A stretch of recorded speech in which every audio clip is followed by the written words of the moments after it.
আসসালামু আলাইকুম। হতভাগা অথবা কপাল পরা মানুষ কাকে বলে জানেন? আপনাদেরকে ছোট্ট একটি ভিডিও ক্লিপ দেখাবো। এই ভিডিও ক্লিপটি দেখলে স্পষ্টতর বুঝতে পারবেন হতভাগা বা কপাল পরা কাকে বলে। তাহলে আগে এই ভিডিও ক্লিপটি দেখুন। আমাদের প্রিয় আমাদের নবীজির নাম হচ্ছে নবীজির নাম হচ্ছে আপনার কি নবী না না না যাই হোক আমি মনে পড়ছে না নবীজির নাম। না, এটা উনি আল্লাহর সাথে কথা বলতে জেনে উনি। আমরা প্রত্যেকেই জানি আমরা যখন মারা যাব তখন আমাদেরকে কবরে 3টি প্রশ্ন করা হবে। সেখানে বলা হবে মান রাব্বুকা, তারপর বলা হবে মান দীনুকা, তারপর বলা হবে হাজার রাজুল অথবা মান নাবিয়ুকা।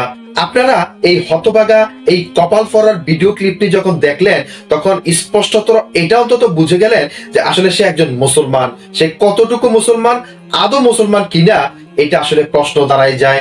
এমন কপাল পরা হতভাগা লোক আল্লাহ তাআলা যেন আমাদের মাঝে আমরা যেন আর না দেখি। একটা কথা আমি আপনাদের মাঝে তুলে ধরতে চাই, এই হতভাগা কপাল পরা সে একটা মিটিং এ বা যে কোনো একটা সবার মধ্যে বক্তৃতা দিচ্ছে, সেখানে মহানবী হযরত মুহাম্মদ সাল্লাল্লাহু আলাইহি সাল্লামের কথা বা যে কোনো একটা উদ্ধৃতি দিতে গিয়ে সে নবী মুহাম্মদ সাল্লাল্লাহু আলাইহি সাল্লামের নামটাই ভুলে গেছে। সে এখানে বলতেই পারলো না যে আমাদের নবীর নামটা কি।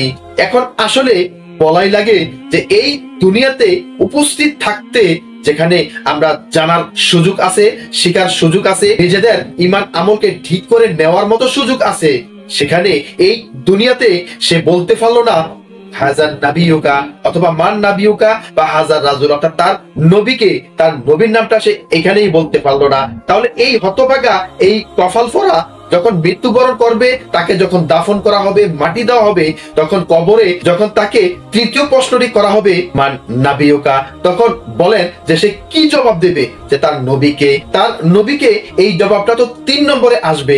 তার আগে তাকে বলা হবে মান রাব্বুকা।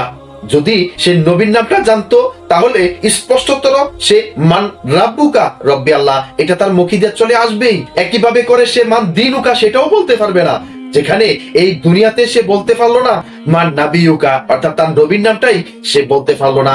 কেন রে ভাই, আমরা তো মুসলমান, সামান্য এই বিষয়টুকু আমাদের ভিতরে থাকবে না? আমরা জানবো না, আমরা শিখবো না?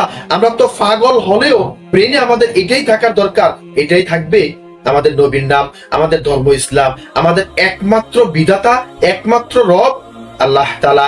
এটা আমাদের অন্তরে, কলবে, ব্রেনে সব জায়গাতেই থাকার দরকার, থাকা উচিত।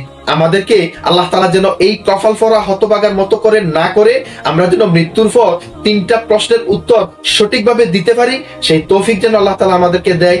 এবং দুনিয়াতে আজও যারা নবী সাল্লাল্লাহু আলাইহি ওয়াসাল্লামকে অপমান করছে, নবী সাল্লাল্লাহু আলাইহি ওয়াসাল্লামকে উদ্ধৃতি দিতে পারছে না, নবী সাল্লাল্লাহু আলাইহি ওয়াসাল্লামের আদর্শ নিজের ব্যক্তিত্বে নিতে পারছে না, আল্লাহ তাআলা যেন তাদেরকে এই নবী সাল্লাল্লাহু আলাইহি ওয়াসাল্লামের আদর্শ নেওয়ার তৌফিক দান করে। আমা তাওফিক ইল্লা বিল্লাহ। আসসালামু আলাইকুম ওয়া রাহমাতুল্লাহ।